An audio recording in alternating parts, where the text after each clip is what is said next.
சரந்தாங்கி கிராமத்தில் உள்ள பேரரசர் பெரும்பிடுகு முத்தரையர் சதிய விழாவை முன்னிட்டு அமைச்சர் மூர்த்தி மற்றும் பல்வேறு கட்சியினர் மாலை அணிவித்து மரியாதை.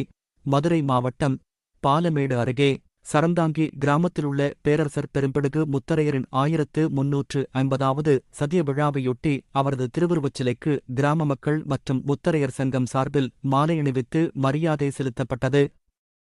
தொடர்ந்து வணிகவரி மற்றும் பதிவுத்துறை அமைச்சர் பி. மூர்த்தி, சோழவந்தான் சட்டமன்ற உறுப்பினர் வெங்கடேசன் மற்றும் திமுக கழக நிர்வாகிகள் பலர் கலந்து கொண்டு சிலைக்கு மாலை அணிவித்து மரியாதை செலுத்தினர். முன்னாள் ஊராட்சி மன்ற தலைவர் விஜயலட்சுமி முத்தையன் வரவேற்றார். திமுக மாவட்ட வைத்தலைவர் பாலசுப்பிரமணியன், ஆனையூர் பகுதிச் செயலாளர் மருதுபாண்டியன், முன்னாள் ஊராட்சி மன்றத் தலைவர் செந்தில்குமார், சோழவந்தான் தொகுதி தகவல் தொழில்நுட்ப அணி அமைப்பாளர் தண்டலை தவசதீஷ், ஒன்றிய மாணவரணி அமைப்பாளர் யோகேஷ், பொறியாளரணி ராகுல் உள்ளிட்ட பலர் கலந்து கொண்டனர். தொடர்ந்து அகில இந்திய காங்கிரஸ் கட்சியின் சார்பாக வடக்கு மாவட்ட தலைவர் ஆலத்தூர் ரவிச்சந்திரன் கலந்து கொண்டு மாலை அணிவித்து மரியாதை செலுத்தினர்.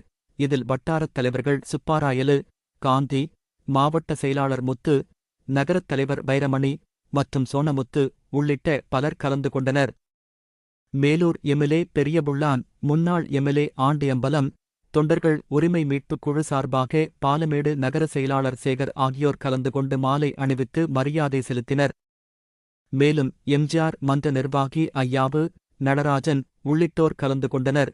தமிழ்நாடு முக்குலத்தோர் நல சங்கம் சார்பாக கௌரவ தலைவர் செந்தில்குமார், தலைவர் சார்லஸ், துணைத் தலைவர் சோனைமுத்து, செயலாளர் ஆதி முத்துக்குமார், பொருளாளர் குமரேசன், பொதுக்குழு உறுப்பினர்கள் தங்கம், மனோகரன், செல்வம், பூமிநாதன், நடராஜன், வெள்ளைச்சாமி, கஜேந்திரன், ஜெயவீரன் உள்ளிட்ட நிர்வாகிகள் மாலை அணிவித்து மரியாதை செலுத்தினர்.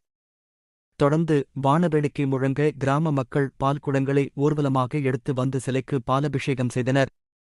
இந்த நிகழ்ச்சியில் சுற்றுவட்டார கிராம மற்றும் வெளிமாவட்டங்களைச் சேர்ந்த பலர் வருகை தந்து முத்தரையர் சிலைக்கு மாலை அணிவித்து மரியாதை செலுத்தினர். உள்ளூர் செய்திகள் முதல் உலகச் செய்திகள் வரை தெரிந்து கொள்ள மதுரை முரசு சேனலை சப்ஸ்கிரைப் செய்யுங்கள்.